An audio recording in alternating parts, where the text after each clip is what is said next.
Well, the Republican debate, I'm not even going to bother to pull up any footage because it was just absolute garbage. I watched some of the recap and it was mind-numbingly boring. The only person who was slightly interesting or shows any promise is Vivek. Christie sucks. DeSantis, not likable. Um, Who cares about the rest? I mean, nobody. It's such a sad state that this is what they had 8 people on there. They can't do any better than that.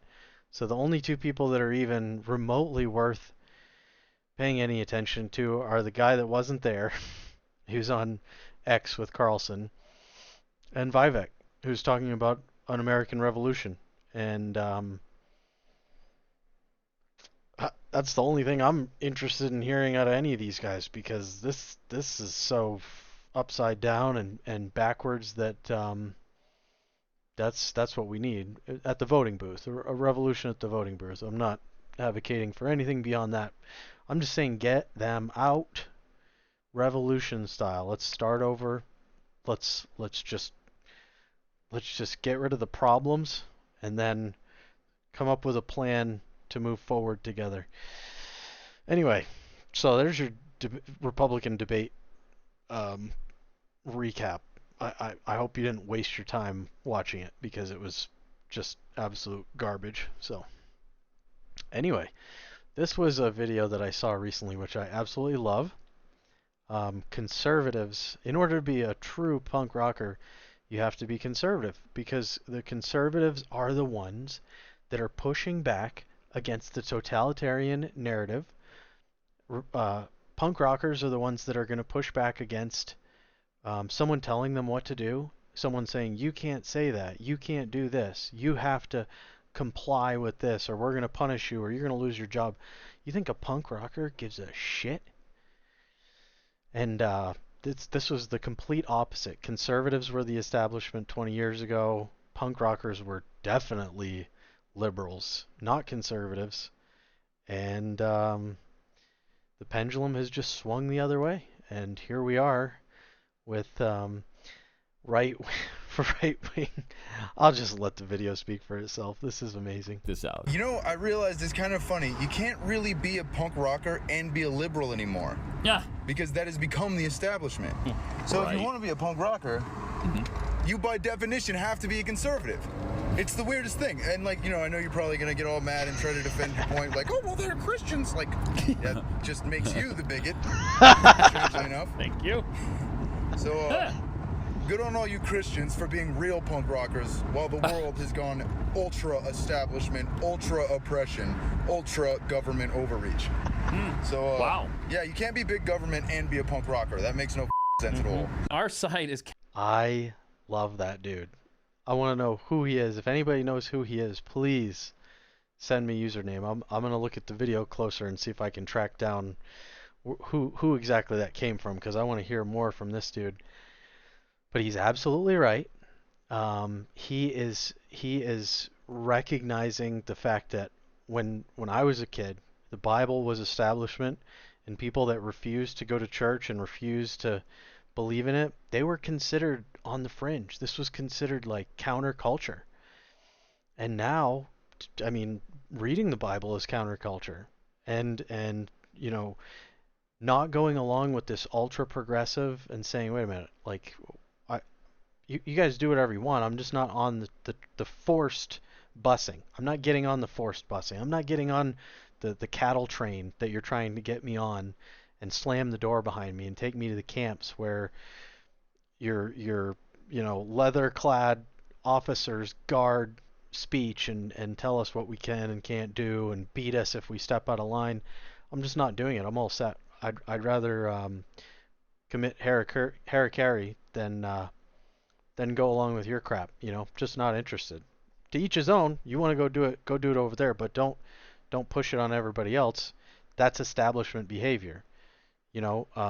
Counterculture is not about oppressing other people. It's about the exact opposite. It's about breaking the chains, and it's about saying F this, F that.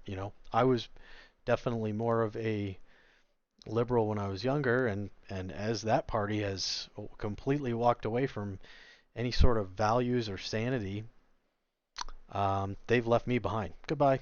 Good riddance. You want to come back to normalcy? Welcome. You want to go that way? Good luck. Anyway, it's crazy. Oh, this is hilarious. These are college students. More attractive, liberals or conservatives? Oh, conservative men, so loud. absolutely. My boyfriend, he's a conservative, baby. Conservatives. Not even a question. Conservatives, all the way. They usually believe in God. You know, they have those good foundational values. Better to raise a family with, in my personal opinion. Conservatives 100%. You don't want a skinny little liberal boyfriend. Absolutely not. I want Soy my big, boy. hunky country conservative boyfriend. Amen. Amen. Conservatives for sure. Conservatives. Why conservatives? Gotta take a look. I'm not into blue hair, so. Conservatives? Conservatives, easy. Easy question. Conservative women, obviously. Family, faith, and freedom. Conservatives, because they have masculinity. Conservatives because they have standards. You heard it here first. Who's more attractive, liberals or conservatives? So, if you're looking to seriously date someone, now if you're just looking to hook up, you're looking at physical attractiveness, probably promiscuity, not much, just surface level. But if you're actually trying to engage with someone and build trust, build a relationship, have a life together, you're looking for morals, shared values. You're not looking for, like, we like to watch the same TV. That doesn't indicate whether or not this person is going to be trustworthy and reliable and someone that you can invest your time and energy into, and they're not just going to run off.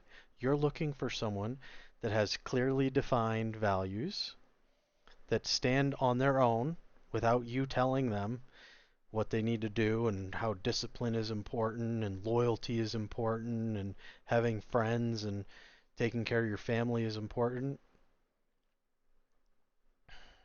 They're looking, good people are looking for good people. And you can call it conservative, you can call it whatever you want. But if you are a listless piece of trash that stands for nothing and will fall for anything, no high value person is interested in engaging with you or investing any time in you.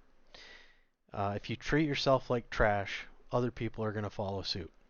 If you treat yourself with respect, other people are going to follow suit. So remember that when you think that you're empowering yourself, whether you're man or woman, by going out and just absolutely smashing everything and you're so cool and you don't care, well, other people notice you don't care. And you know what? Caring is cool. To idiots, not caring is cool. But once you get a little maturity, you get a little perspective, you get a little bit of life under your belt, not caring is not cool. Not caring is pathetic. You're too scared to even express how you feel, let alone live by any sort of principles. And your vibe's going to attract your tribe. So if your vibe is shitty morals and evil, that's who you're going to get. Enjoy.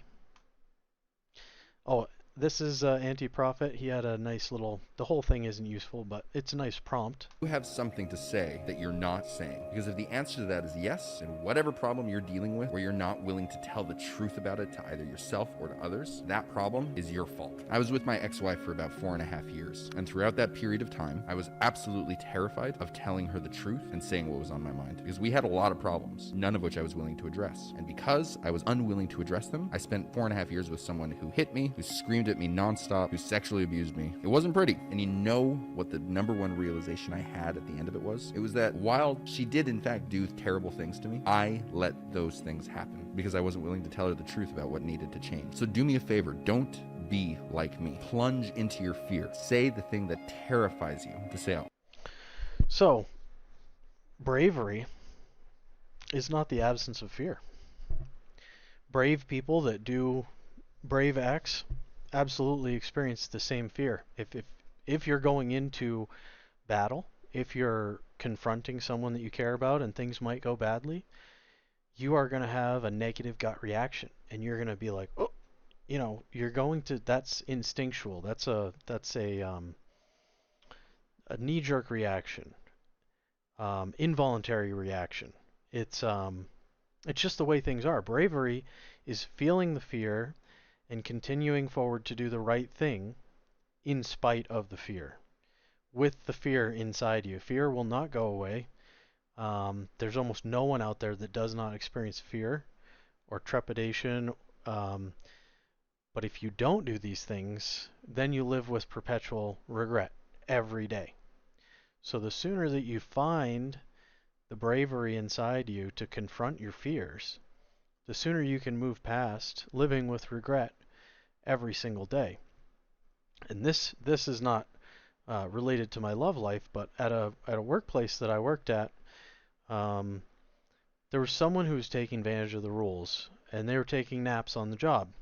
And it was disrespectful to everyone else because everybody else was talking behind their back and saying, "Oh, I can't believe this, I can't believe that." And after I wasn't leading that discussion, but I was usually in the room when it was happening. And after a month or two of just constant discussion, and nobody's addressing the person who is doing this and disrespecting our environment and everybody that they work with, no one's addressing them. So it's just a conversation in a vacuum. And I got sick of it. I just had enough, and I said, okay, everybody apparently has a problem, but nobody's willing to step up. I personally, not the biggest problem to me, but it's certainly becoming annoying that I have to deal with listening to the same conversation like Groundhog Day. So I addressed it. I said, hey, listen, are you getting paid to be in here while we all work? I mean, we all get paid pretty much the same. You have the privilege of being able to sleep during the time when we're all working? We're supposed to be a team. Do you think that this is a good way to make people like you and engage with you? And he got all upset and blah, blah, blah, and didn't like me. But sometimes expressing the unpopular sentiment will upset the boat in the short term, but in the long term will fix an ongoing problem that people are just letting. It's like standing there and holding your finger in a hole in the dam. This is not a long-term solution. You're stuck here because your finger is now stuck in the dam, and if you pull it out, the dam starts leaking. So you need to, at some point, recognize when this is not a Band-Aid fix. This is an ongoing problem, and it's going to be painful to address it. But whether that's in your relationship, whether that's with your family, coworkers, whoever that is, if you don't express yourself and create healthy boundaries, you are going to feel victimized and taken advantage of, and people are going to view you as someone that they can do that to. They're going to mistake your kindness for weakness. And the way that you differentiate kindness and weakness is engaging with someone respectfully and still being kind and thoughtful and trying to understand them, but at the same time, if they cross a boundary, if they disrespect you, it's important that you push back to let them know where you stand and the fact that you're not going to be steamrolled. And if you don't, then like he said, you're going to spend 4 years and you're going to have to look back and experience regret for the rest of your life because you don't get that time back on the end. If you waste today, there's no day that you can tack on at the end because you said, I'm not doing anything today. I'm not going to do anything good or productive today. That day is gone. And you will only be able to regret not making the most of things, not making hay while the sun is shining. I love the hackneyed, corny expressions from the old days because there's fucking wisdom, even though people think it's stupid. And again, people are too cool for little sayings and trying to be virtuous and moral and good, and apathy and not giving a shit is what the cool kids do. But no one who doesn't give a shit or doesn't invest in themselves lives in a nice house or a clean house or has an organized life and positive people around them. You have to earn that. You have to work for that. Nobody worth a damn is going to engage you unless you are engaging yourself and trying to be better every day. And even if you fail, this is why forgiveness is important. If you fail, forgive yourself so that you can have a clean slate tomorrow. And instead of beating the shit out of yourself all morning before you finally get around to saying, okay, I'm going to try to do good stuff today, you wake up, you've already forgiven yourself, and you can get to work. Anyway, guys, hope you enjoyed this, and I hope you are having a fantastic, stellar, beautiful, magical time of your life and killing it and never giving up and following your dreams. All right.